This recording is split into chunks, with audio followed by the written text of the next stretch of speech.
Galasiërs 3 vers 15 tot 22. Steeds is ons besig met Paulus wat praat oor die wet. En of die wet ons red of nie. Is dit die wet of die belofte? Want die belofte van 'n nageslag was aan Abraham gemaak baie lank voordat die wet ontstaan het. Is die wet dan daar om die belofte tot niks te maak nie? Of staan die belofte nog steeds?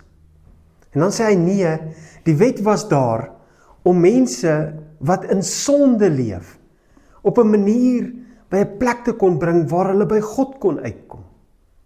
Ons weet dit is nie moontlik om 100% by die wet te kan hou nie.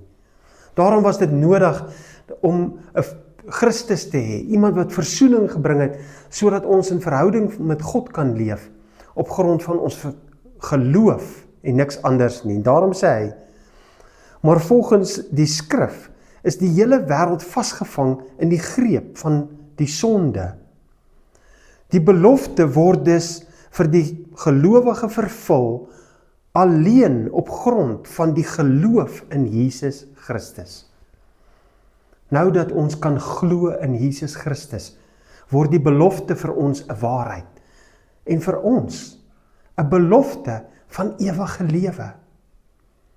Daardie belofte wat ons ook graag met ander mense wil deel. Dis vir ons die werklikheid van wie God is. Ons geloof in Jesus Christus. So kom ons staan op ons geloof. Kom ons bou aan ons geloof. Daardie geloof wat 'n vaste vertroue is in Jesus Christus alleen en niemand anders nie. En niks anders nie.